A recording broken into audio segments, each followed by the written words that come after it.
नमस्कार दोस्त, आपका स्वागत है आपके अपने YouTube चैनल में। इस वीडियो में हम बात करेंगे फरीदाबाद के उस दिल दहला देने वाले केस के बारे में जिसने सारे रिश्तों को ताक पर रख दिया। आगे बढ़ने से पहले मैं आपसे अनुरोध करूंगा कि आप चैनल को सब्सक्राइब करें और वीडियो को लाइक करें। बात है 22 अप्रैल 2025 की। फरीदाबाद के रोशन नगर में रह रहे 54 साल के भूप सिंह सुबह सुबह घर से बाहर निकलते परेशान हालत में शोर मचाने लगे। घबराई हुई हालत में भूप सिंह ने आसपास में बताया कि आंख खुली तो घर का मेन गेट खुला मिला और उनकी बहू तनु राजपूत घर से गायब थी। उन्होंने अपने पड़ोसियों को अपनी बहू तनु का वीडियो दिखाया जिसमें वह कहते हुए दिख रही थी कि अब मैं और बर्दाश्त नहीं कर सकती, इसलिए अब मैं ये घर छोड़कर चली जाऊं। इस वीडियो से ऐसा लग रहा था कि तनु घर में हुई नोकझोंक के चलते गुस्से में घर अब पड़ोसी होने का फर्ज निभाते हुए वह भी तनु को खोजने में लग गए। इतनी तेज समय की सुई भाग रही थी, उतना ही परिवार के लोग परेशान होते जा रहे थे। यही वजह थी कि तनु के हस्बैंड अरुण सिंह ने 25 अप्रैल को अल्लाह थाना जाकर तनु की मिसिंग दर्ज कराई।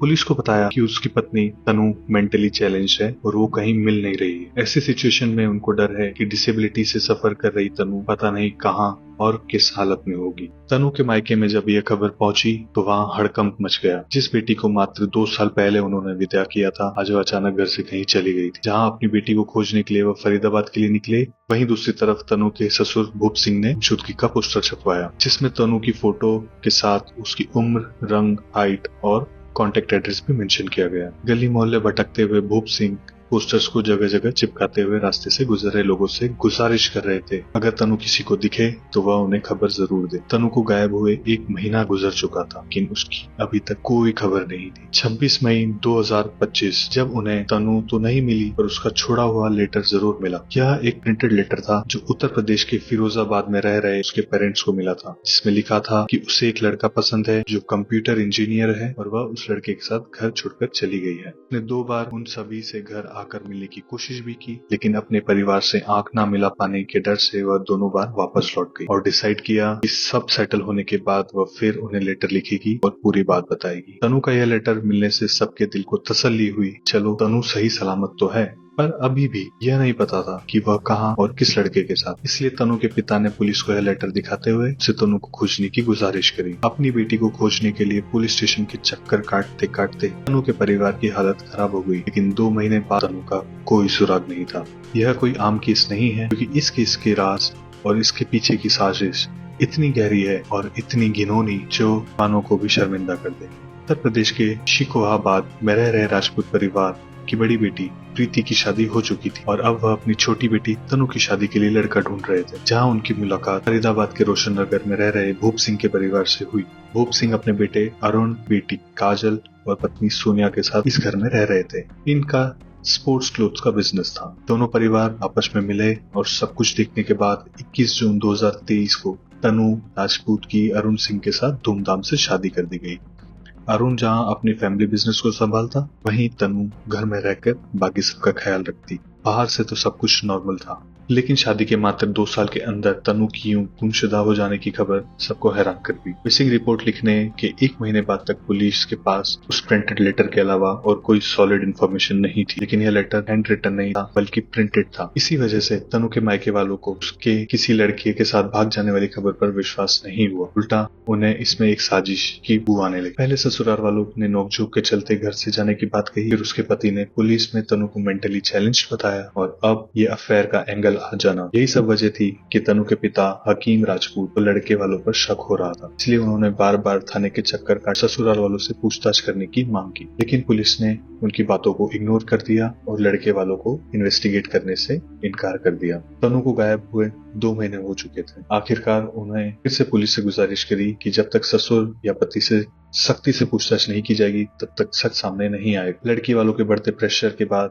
पुलिस भूप सिंह के घर पहुंची। घर में उस वक्त वह अकेला था। पुलिस ने उसे वहीं से उठाया और थाने ले गई, जहां से नए सिरे से शुरू की गई। इस पूछताछ के बाद 20 जून 2025 को पुलिस तनु के मायके वालों के साथ जेसीबी लेकर रोशन नगर में ड्रेनेज के लिए बने हुए सोख्ते को खोदने के लिए पहुंची। जैसे ही खुदाई शुरू हुई, चारों ओर भीड़ इकट्ठा हो गई। सोख्ते को करीब 10 फीट तक ही खोदा गया था कि उसमें से अजीब सी तेज बदबू चारों तरफ फैलने लगी, लेकिन यह बदबू सीवर से नहीं बल्कि 10 फीट गहरे गड्ढे में दफन लाश से आ रही थी, जो किसी और की नहीं बल्कि तनु राजपूत की थी। और जिस घर के सामने उसकी लाश मिली थी उसी का ससुराल था। अब यह सवाल था कि आखिर तनु के साथ हुआ क्या था और वो कौन थे जो इतनी खामोशी से उसकी जिंदगी छीन के ले गए। जब पुलिस ने भूप सिंह से पूछताछ शुरू करी तो उसने वह पुरानी कहानी दोहराना शुरू कर दी जो अब तक सबको बताता आ रहा था। लेकिन जैसे ही पुलिस ने थोड़ी सख्ती दिखाई तो भूप सिंह टूट गया और उसने पुलिस के सामने उस रात के सन्नाटे में छिपे एक भयानक अपराध की दास्तां बयान शुरू कर दी। 21 अप्रैल 2025 भूप सिंह ने पुलिस को बताया कि 18 अप्रैल को उसकी पत्नी सोनिया शादी अटेंड करने के लिए बाहर गई हुई थी और बेटा अरुण रोज की तरह उस रात भी काम पर गया हुआ था। उस रात मैं उसके साथ सिर्फ अपनी बेटी काजल और बहू तनु थी। वह बस एक सही मौके का इंतजार कर रहा था और जैसे ही उसे मौका मिला उसने गन्ने के जूस में नींद की गोली मिलाकर दोनों को पिला दी। जब गोली का असर शुरू हुआ तो काजल ग्राउंड फ्लोर के कमरे में सो गई और तनु फर्स्ट फ्लोर के बेडरूम में जाकर लेट गई। दवा के असर से जैसे ही तनु गहरी नींद में डूबी तो उसने बेरहमी से पट्टे से उसका गला घोट दिया और उसे मौत के घाट उतार दिया। फिर उसकी लाश को घसीट कर नीचे ले आया, बाहर बन रहे सोखते में उसे फेंक दिया। उसने अपने हाथों से ही उसे मिट्टी से भर दिया ताकि किसी को कभी पता ना चल पाए। तनु के किसी के साथ घर से भाग जाने वाली बात भी उसने जानबूझकर फैलाई ताकि घर पर कोई शक न कर पाए। जब पुलिस ने हत्या का मोटिव पूछा भूप सिंह ने बताया तनु आए दिन घर में कलेश करती थी और आपस में लड़ाई भी लगवाती थी जिसके चलते घर का माहौल बहुत खराब हो गया था। वह बात बात पर फंसाने की धमकी देती थी और उसकी इन्हीं हरकतों से तंग आकर उसने मर्डर किया। लेकिन उसने यह भी कहा कि इस हत्या में सिर्फ उसी का हाथ और उसकी फैमिली में कोई भी इसका जिम्मेदार नहीं है। लेकिन असलियत में भूप सिंह ने पुलिस की आंखों में सिर्फ धूल झोंकी थी क्योंकि असलियत में तो इसका सच इंसानियत को पूरी तरह शर्मसार कर देने वाला था। तनु की फैमिली को भूप सिंह के दिए गए कन्फेशन में बिल्कुल भी विश्वास नहीं था और उन्हें यकीन था कि इसके पीछे का सच और वजह कुछ और ही है। इसलिए वह सीधा पुलिस कमिश्नर के पास गए और अपनी बात रखी। और यह सिर्फ अकेले भूप सिंह का काम नहीं हो सकता क्योंकि आखिर कैसे 54 साल का बुजुर्ग अकेले ही इतने कम वक्त में पहले मर्डर करता है फिर गहरा गड्ढा खोदकर लाश ठिकाने लगा देता है। ये सभी पॉइंट्स लॉजिकल थे और उसी के साथ बढ़ते प्रेशर के चलते पुलिस की टीम मीटिंग में इस केस को फरीदाबाद के डीएलएफ क्राइम ब्रांच को सौंप दिया गया। क्राइम ब्रांच ने अपनी इन्वेस्टिगेशन शुरू की और मर्डर वाली रात यानी 21 अप्रैल के सभी कॉल लोकेशंस को चेक करना शुरू किया। जब तनु के हस्बैंड अरुण की लोकेशन काटने आया तो ऑफिसर शॉक्ड रह गए क्योंकि उसका फोन उस रात घर के आसपास ही एक्टिव था, जबकि भूप सिंह का कहना था कि उस रात अरुण काम पर गया था। क्राइम ब्रांच जब तक अरुण को उठाती तब तक वो फरार हो चुका था, इसलिए क्राइम ब्रांच ने भूप सिंह की वाइफ और बेटी को हिरासत में ले लिया। दहेज के लालची ससुराल वालों ने मिलकर उसे मेंटली और फिजिकली हरेस करना शुरू कर दिया था। सोने के गहने और पैसों की डिमांड करते हुए वह तनु को जीना हराम कर चुके थे। भूप सिंह के आसपास में रह रहे लोगों ने बताया कि कोई तनु के बारे में ज्यादा कुछ नहीं जानता था क्योंकि शादी के बाद जब मोहल्ले वालों ने बहू से मिलने की इच्छा जाहिर करी पहले मुंह दिखाई की रस्मों के बाद मिलवाने का बहाना कर टालते गए। ऊपर से वो तनु को घर से बाहर निकलने नहीं देते थे, इसलिए आसपास वाले भी तनु को कभी मिल नहीं पाए। घर की 4 दीवारों के अंदर सबने मिलकर उसे इतना टॉर्चर किया कि मजबूर होकर तनु को शादी के 3 महीने के अंदर ही अपने घर वापस लौटना पड़ा। अब यहाँ एक बहुत बड़ी गलती हुई जो काफी कॉमन है और अक्सर हमें ऐसे केसेस में देखने को मिलती भी है। तनु के ससुराल वालों जो कुछ भी हो रहा था उसके बारे में उसके मायके वाले जानते थे, लेकिन जैसा अक्सर होता है पहले तो समझाने की कोशिश फिर सब कुछ ठीक हो जाएगा वाली सोच के साथ उम्मीद लगा बैठते हैं कि शादी के रिश्ते को बचा लिया जाए।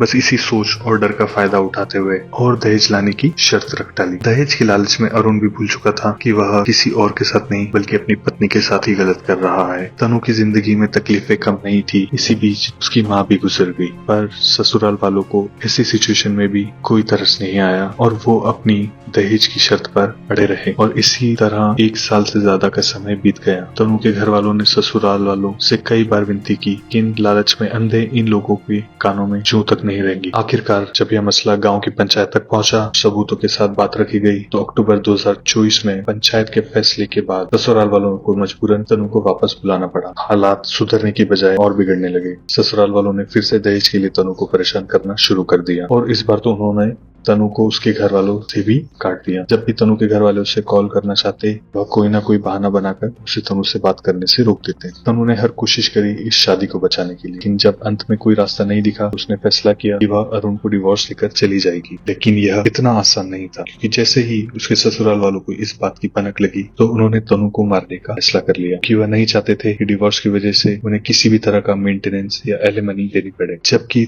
उसे कभी इस प्रकार की कोई बात भी नहीं की। वह तो बस ऐसे लोगों के चंगुल से निकलना चाहती थी, लेकिन भूप सिंह के लिए यह बात नाकाबिले बर्दाश्त थी। इसलिए 15 अप्रैल से ही इन सब ने मिलकर तनु को हमेशा के लिए खामोश कर देने की प्लानिंग शुरू कर दी। 3 दिन बाद 18 अप्रैल 2025 को इस खौफनाक प्लान के तहत उत्तर प्रदेश के एटा पहुंचा और अपनी पत्नी सोनिया को एक रिश्तेदार के घर की शादी अटेंड करने के लिए छोड़ाया, ताकि उसे शादी में भेजकर वो अपने लिए एक मजबूत एलाबाई तैयार कर सके। फिर 20 अप्रैल को भूप सिंह ने सीवेज कनेक्शन के नाम पर घर के बाहर सोख्ता खुदवाना शुरू किया। जिस लोकेलिटी में उनका मकान था वहाँ कोई प्लांट सीवरेज या ड्रेनेज सिस्टम नहीं था, इसलिए अमूमन इस तरह का काम आए दिन कोई ना कोई वहाँ कराता रहता था। जब किसी ने उससे इस गड्ढे के बारे में पूछा, उन्होंने सीवेज कनेक्शन का बहाना बना दिया, जबकि असल में तो वह तन्नू की कब्र खोद रहे थे। लेकिन जो कन्फेशन भूप सिंह ने पुलिस को दिया था वो आधा सच था, कि पूरी हकीकत न सिर्फ खौफनाक बल्कि घिनौनी भी थी। 21 अप्रैल की रात साजिश के तहत भूप सिंह ने अपनी वाइफ को पहले ही भेज दिया था और अब उसके साथ उसकी बहू तनु,